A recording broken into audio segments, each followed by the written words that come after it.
Hello there, and welcome to episode 15 of Uncovering the Corners of the World podcast. I'm your host, Karina Kasmala.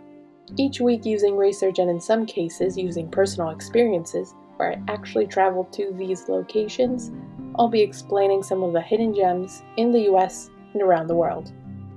Last week, we continued our journey through Missouri, walking through the museum of frightening ways that mental health was treated in the 17th, 18th, and 19th century. Then we drove to Marion Caverns, a cave that turned out to be a hiding spot for the bank robber Jesse James. And lastly, we stopped by the giant bookshelf in Kansas City to see a library that looks like giant books standing right next to each other. This week we are continuing our journey, except in southern Illinois, because we're remembering a recent trip that I took. And this trip is not too far from the first place that we ever visited in the first episode of this podcast, Collinsville, Illinois, Cahokia Mounds, and Catsup Bottle. First attraction is known as the largest Western store in the tri-state area. And while the outside of the store might not look like the largest, on the inside is a different story. You can't see the other end of the store. At 802 Halfway Road, Marion, Illinois, is McKinney's Western Store. This family business store has been open since the 1960s, according to the official McKinney's Western Store website. And its second generation is Kim McKinney, who's been running the store since 1993. Inside the store, horse saddles are lined up in rows and rows, from the most basic design to the most colorful, fancy designs there are. Probably a dream destination for a horse lover or horse owners. As you walk past the saddles, you can smell the leather from the aisles and aisles of cowboy boots. On the other side are other accessories, the traditional cowboy hats and straw hats and belts, as well as jeans and shirts. Our next attraction is the remains of a shallow sea that existed 320 million years ago, and that covered the borders of Illinois, Indiana, and Kentucky. In Harold, Illinois, in Shawnee National Forest, is the Garden of the Gods.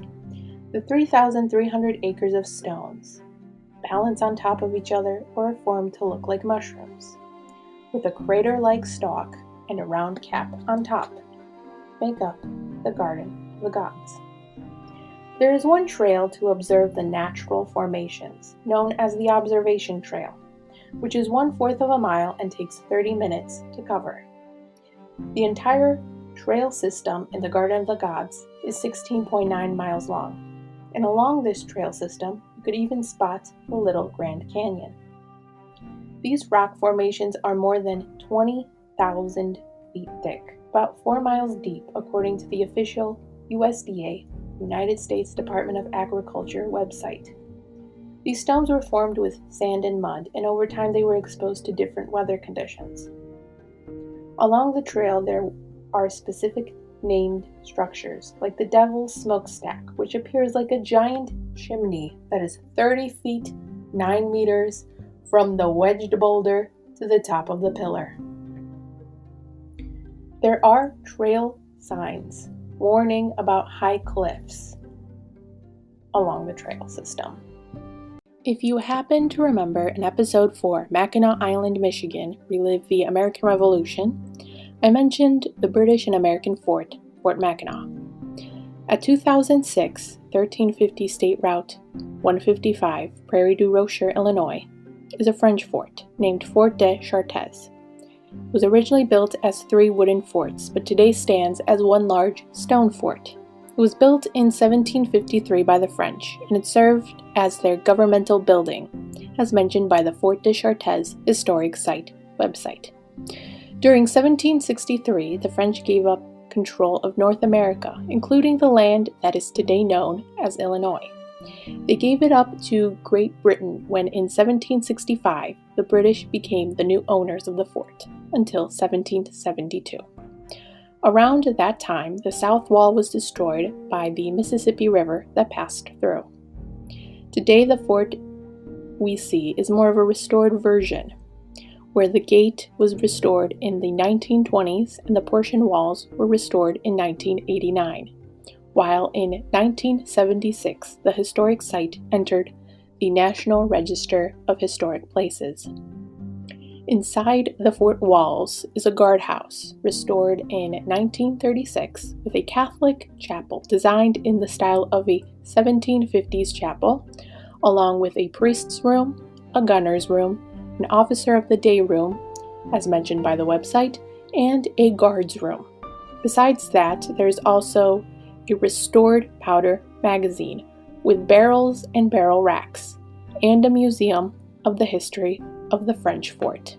Our last stop this week is right when you drive into Shelbyville to see a dam that is 3,020 feet long and spans 108 feet high. The Lake Shelbyville Dam and Spillway, according to the Greater Shelbyville website, has 3 spillway gates that are 45 feet by 37 feet and smaller gates known as sluice gates measuring 11 feet by 5.5 feet. The dam's purpose was to control a normal 11,000-acre lake, specifically controlling the Okaw and Kaskaskia rivers, so they don't flood the Kaskaskia River Valley. The project was a part of the Federal Flood Control Act of 1938. The dam was constructed by the U.S. Army Corps of Engineers, and the project was started in 1963 and ended in 1970. Shelbyville offers tours of the dam from Memorial Day through Labor Day on the weekends. Thank you for listening to this week's episode. Make sure you subscribe to this podcast wherever you get your podcasts and check out the episodes from earlier weeks. Tune in next week as we explore more hidden attractions in the U.S.